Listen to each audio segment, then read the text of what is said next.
friends, how are you all doing? My name is August, this is Cozy Rosie Reads, and today is the start of another weekly reading vlog. It is Saturday morning, and if you hear a lot of street traffic, it's because there was a snowstorm last night, our first of the year, and it's already starting to melt, which makes me so sad, but it was so magical, so I hope you enjoyed the start of this vlog and the beautiful montage of just snow falling. It was like the biggest, fluffiest flakes I've ever seen, and it just makes my heart so incredibly happy. I can't express how much I love the snow as I've gotten older. I used to hate winter so much because I feel like it was just normal. Everyone would be like, ugh, winter, and I think I just bought into that propaganda.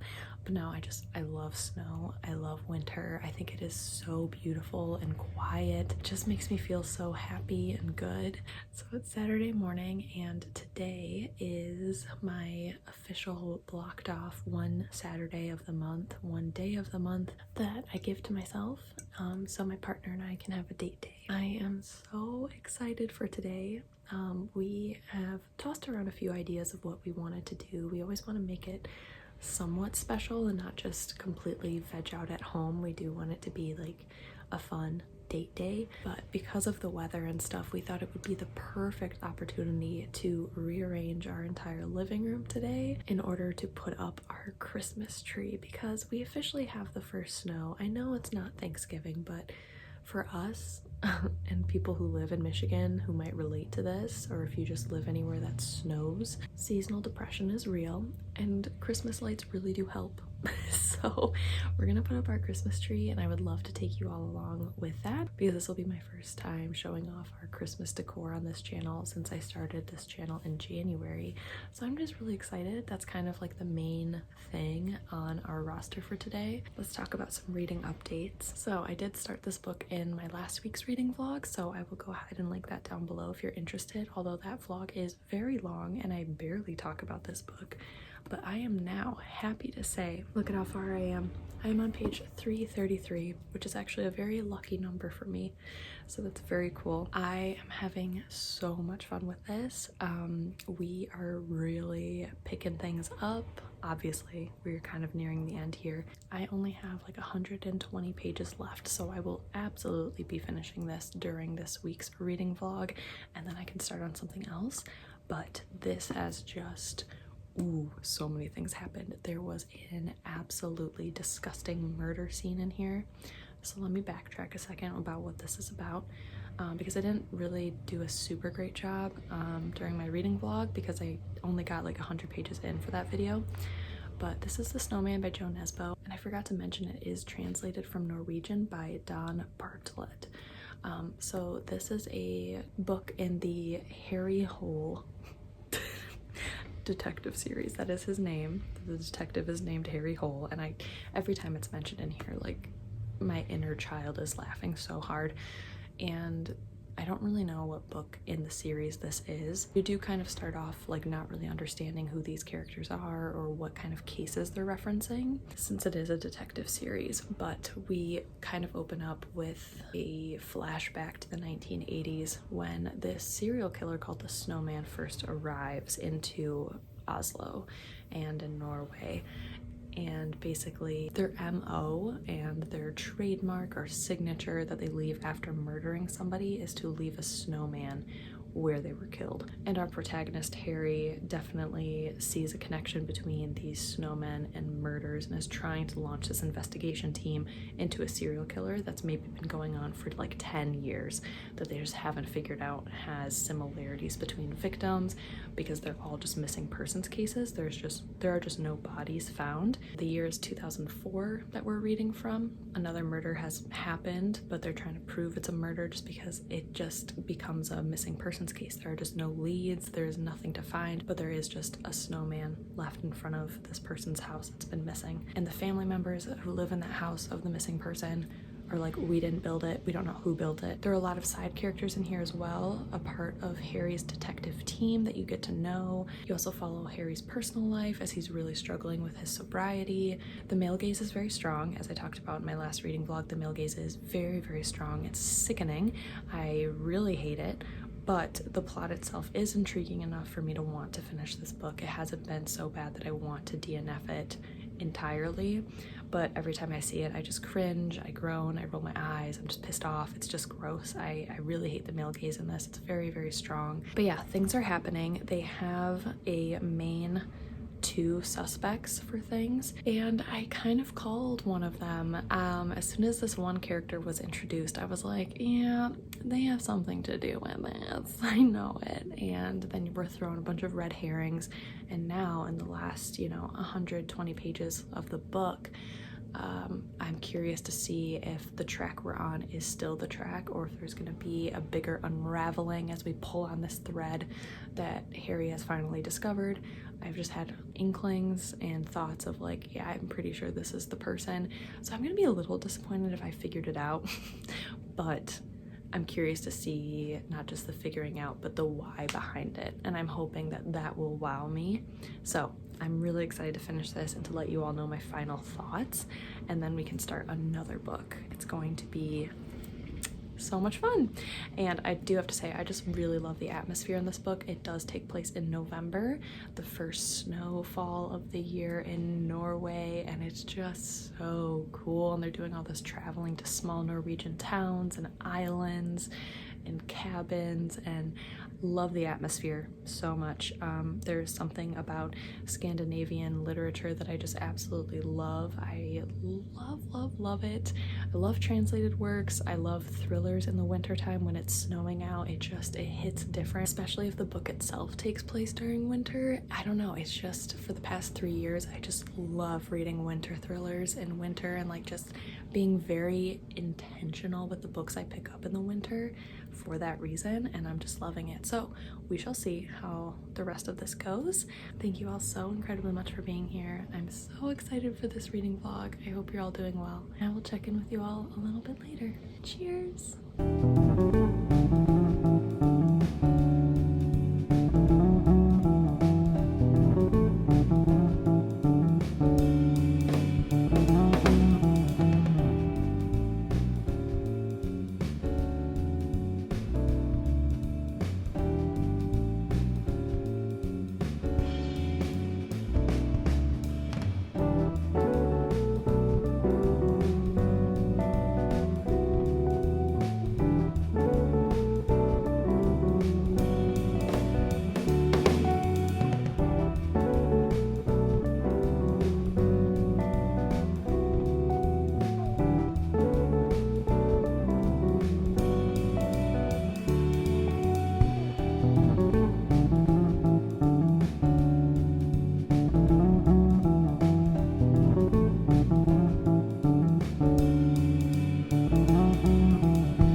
Gonna cry again? Yeah? You can do it. Oh, are you scared to come down? Winston. Come down. You can do it. You can do it. You can do it. There you go. Oh,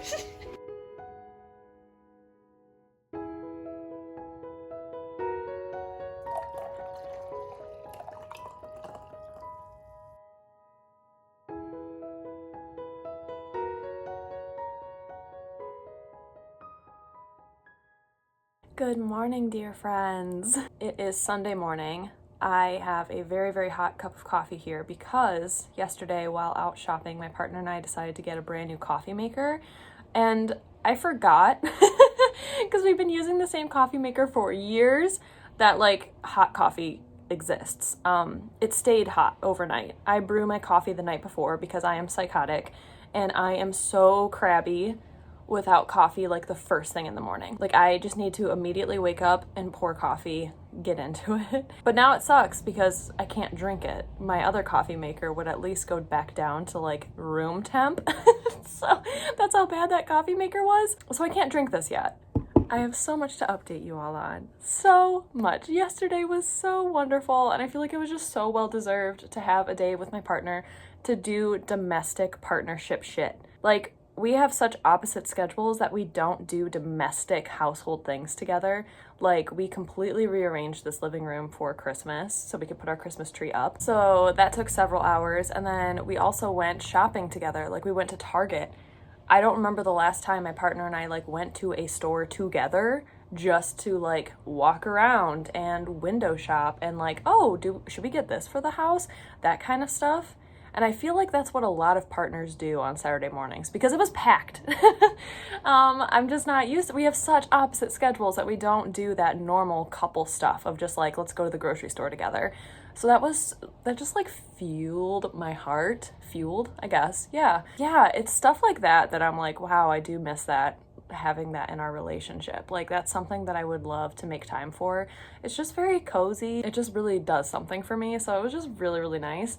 I will give you a tour of our new apartment layout. Yeah, so we definitely spent the day just kind of like getting our lives together at home, buying stuff for the house, but then also reorganizing and putting up our Christmas tree, which I will show you, and show you a little bit more as to how eclectic our styles are, how eclectic we like our things. Our tree is like just an actual visual representation of our styles, and I just love it so much. It's so colorful and vibrant and bizarre, and I love it. So I want to finish this today. Hopefully tonight would be awesome.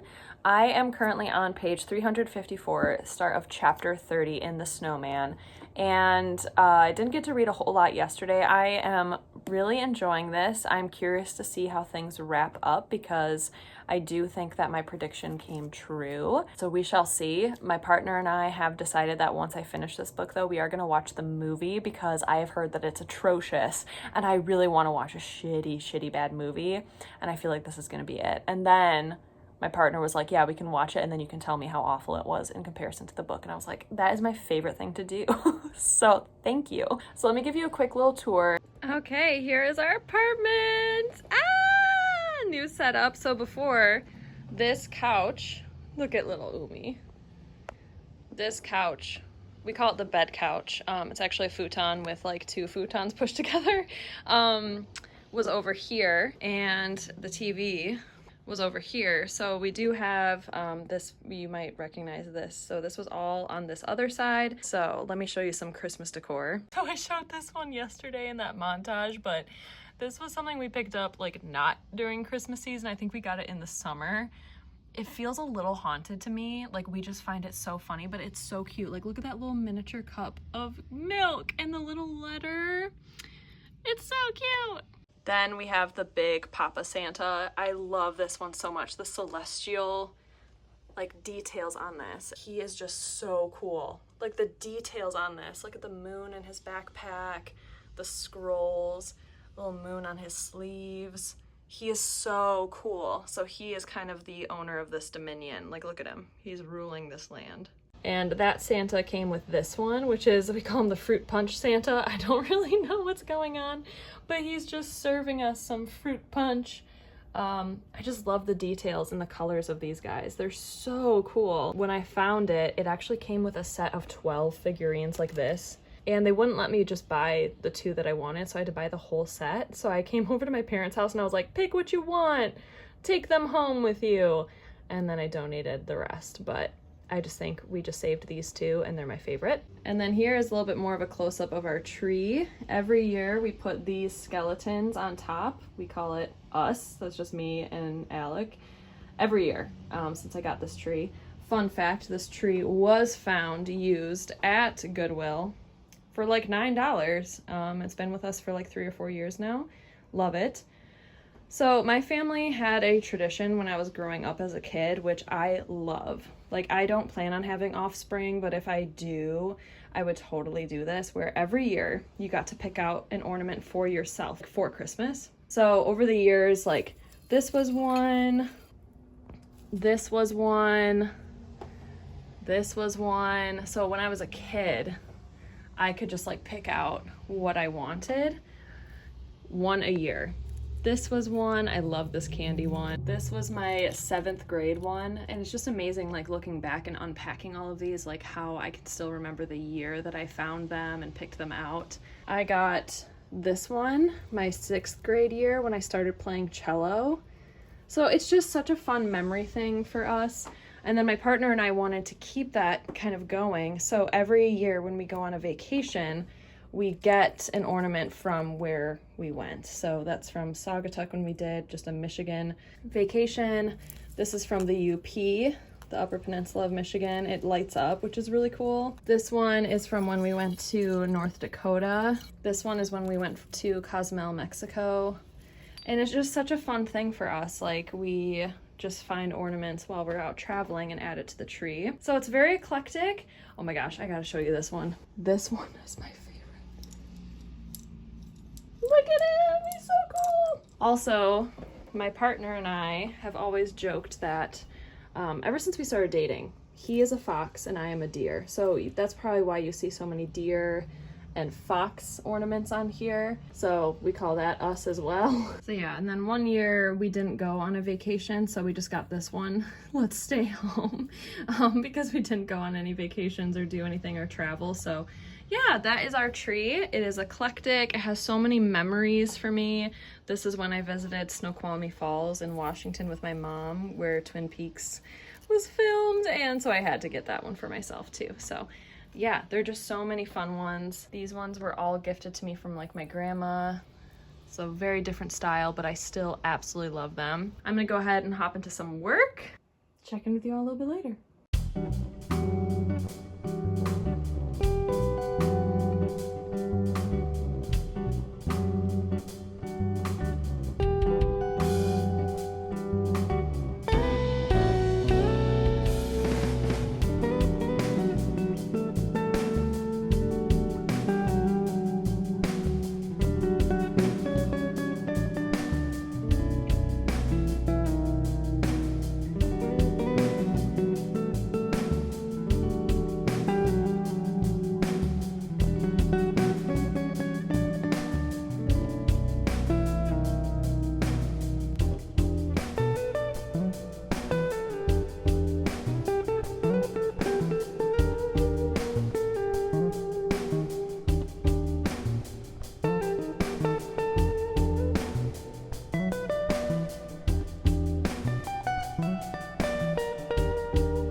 Hi friends, it is Monday around noon o'clock.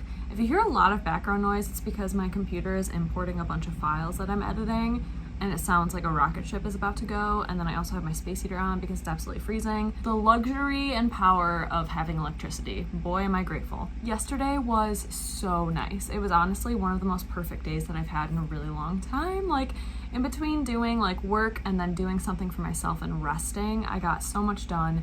And then in the evening time, I went over to my parents' house and I brought a whole lot of snack foods, and there was a fire going, and we watched a movie and just got super cozy, and it was just really nice. This morning I sat on the couch for like an hour or so, and I finished reading The Snowman by Jo Nesbø.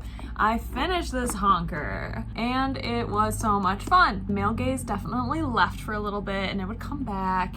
So my overall enjoyment of this book was pretty good. I thought it was just a lot of fun. I think that the twists and the reveals were done really well, even though I did predict them. Maybe it's just a gut intuition thing, or I'm not sure. So if you've read this and you picked up on it, or maybe you didn't, I would love to hear your thoughts. The ending was very strange. I think it's setting it up for the next book in this Harry Hole detective series. Overall thoughts. Will I read another Jo Nesbø book in the near future? Probably not.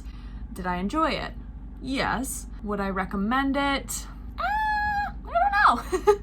I'm really not sure. I think that if it was the right person I was talking to about this, maybe I'd recommend it, but I don't think this is like a book that I fell head over heels for at all.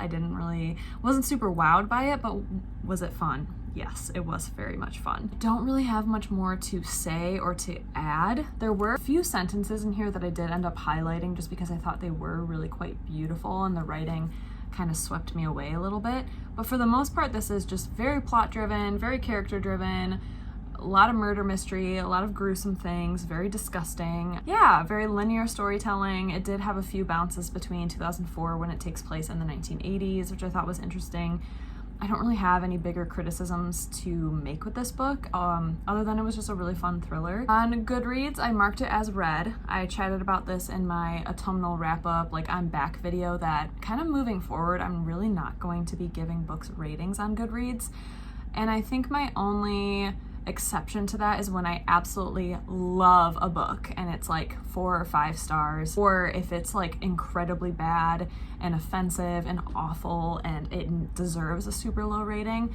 But this for me was like a run-of-the-mill 3 stars. I really didn't feel a whole lot about it at all. It didn't really bring up any emotions other than some squeamishness because of the gore and the murders committed and stuff.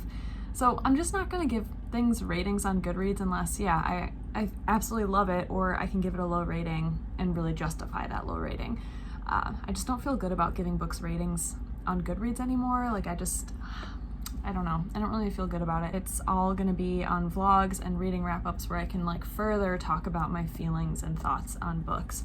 So yeah, this is like a run-of-the-mill 3 stars for me. Nothing spectacular, nothing amazing. I'm a little disappointed in that though, because so many people have hyped this book up. And I'm a little curious as to why. I've heard several different booktubers talk about how this book was like so eerie and creepy and good. And it just felt kind of like a run-of-the-mill mystery and thriller. I really have not had a very good thriller this year, I think. I've listened to so many, I've read so many, and they've just all been like 3 stars. So if you have a good or fascinating or interesting mystery or thriller that you think I might like, I would love some recommendations, because this one wasn't it, but this is the one that I feel like most people were excited about, and I had kept my eyes out at used bookstores for a long time trying to find a used copy, and I felt like I won the jackpot when I found this one, but yeah, it just didn't really super wow me, so I'm curious. I'm editing right now, then I have a photo session at a local yoga studio around 3:30 today, so I'll be traveling out to do some kind of like branding shots for them. But tonight I am going to be starting The Dark Hills Divide by Carman. I'm so excited for this one, this cutie tiny little YA book. So excited for this one. I feel like it's going to be so cozy and fun and just like a little YA romp and like, just all the like November like cozy feels. I feel like this is the perfect November book, but we shall see. That is my reading update. This book does take place in the summertime, but it follows a 12-year-old girl named Alexa who is spending the summer in Bridewell with her father, and she stays at this beautiful lodge with cozy libraries and passages and she's eager to solve a mystery of what lies beyond the immense walls that were built to keep out an unnamed evil that lurks in the forest and the dark hills. It just sounds so fun. So this is book 1 of a series. I have no idea how many books are in the series because I found this in a little free library, and I'm just really excited. It has these really nice deckled edges, and I feel like I'm gonna fall like just head over heels into this book. I'm hoping. That's what I'm hoping. So I'm gonna be starting this tonight. I just really want to like end all my work stuff early so I can curl up and read this and hopefully finish it by tomorrow evening, and I can give you my final thoughts, but we shall see how the day goes.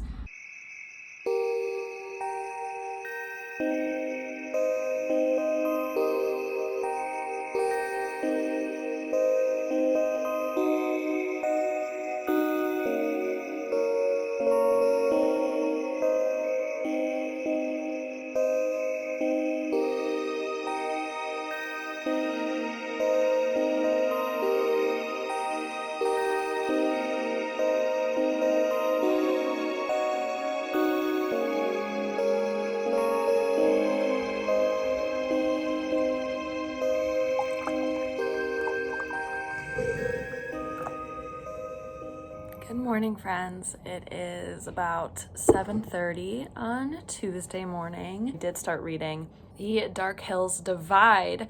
I don't know what I was expecting with this book. I was kind of assuming based on the cover and the description, like 12-year-old Alexa spending another summer in Bridewell with her father. I kind of assumed that this like took place during modern day, like a little bit of like a portal fantasy. Like this girl goes to this cottage, opens up a maze of passages that leads her to another realm, but she's already kind of in the other realm.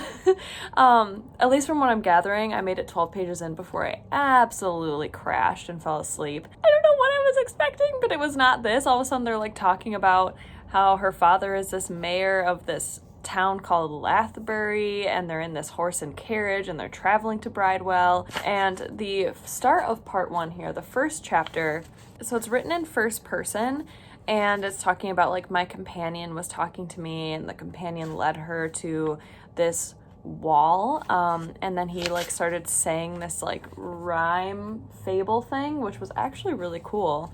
And then at the very end of that, it says, it was obvious at once that Warvold was dead.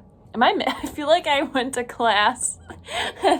There's a test and I missed like 3 lessons. I'm like, what is happening? Are we just like thrown right in? Because I'm so confused. It's supposed to be like a YA middle grade book, and I'm over here like over analyzing the actual shit out of it. Like, wait, who, what, where, what? Yeah. So I'm gonna curl up here with my kitties who are all cozy, and I'm going to get a refill on my coffee, and I'm gonna read this. I have an appointment at 10 a.m. So I love that I'm up this early. So I'm just so happy I have time to like sit and read and cozy up with a beautiful little book before my appointment today. So yeah, I'm gonna be editing basically all day. I'm gonna have Gilmore Girls on in the background, just relaxing while getting work done is kind of the MO for today. That is kind of my goal. My motto for today is just like relax, but still getting things done.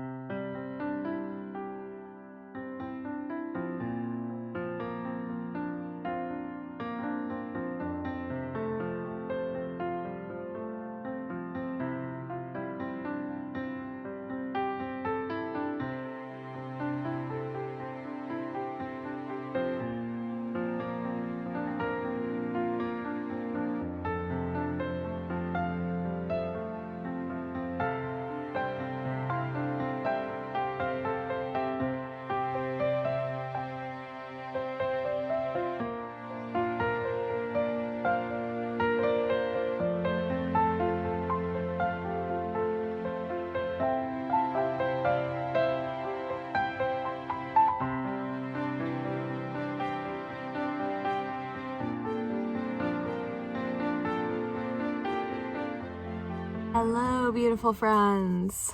I got another coffee. Not like my body needed more coffee. I also picked myself up a bagel sandwich for breakfast, even though it's a little bit after 11 o'clock now. I just got done with my appointment. So this morning though, I did get a lot further into the Dark Hills Divide. I am now on page 85. And yes, the beginning is very confusing, but it very quickly like tells you what's going on and kind of catches you up.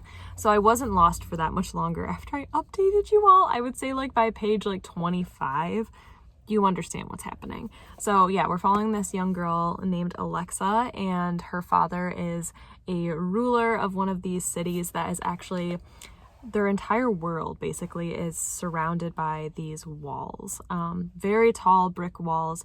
There are multiple towns and like villages within it that are miles and miles apart. So this walled in area is massive, and Alexa always loves visiting Bridewell because her bedroom at this like beautiful lodge kind of thing, if she stands on her windowsill, she can look out and actually see a little bit over the wall. So it's the only place that she's been able to see a little bit over the wall. So she loves visiting there every summer. They don't want people looking over the wall, but there's also no reason as to what is on the other side. Basically, everyone is just taught to fear what's on the other side of this wall, but she's always been curious. She always wants to know. And then at the beginning, when it talked about Warvold dying, he was the one who built the wall many years ago, and he just died. So she feels like her ability to get any answers as to why the wall was built, what is it keeping in, what is it keeping out, is now gone with Warvold. So her father is trying to figure out what to do after this kind of like big ruler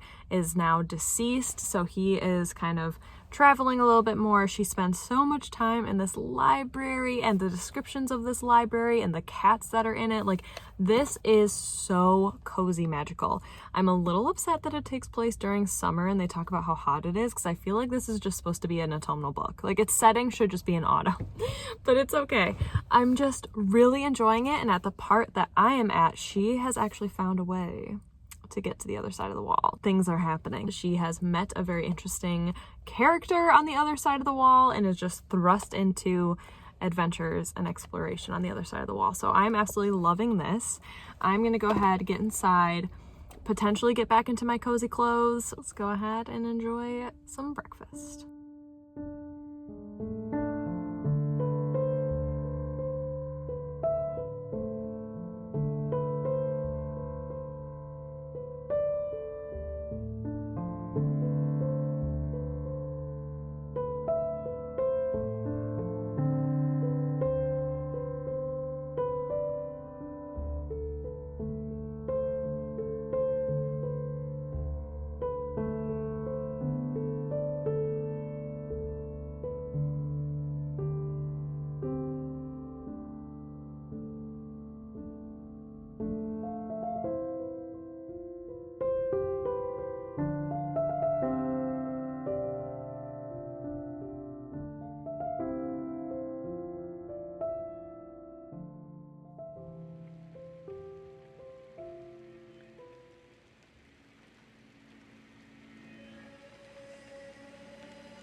is 7 a.m. on Wednesday morning, which means it is time for me to conclude this vlog, sadly.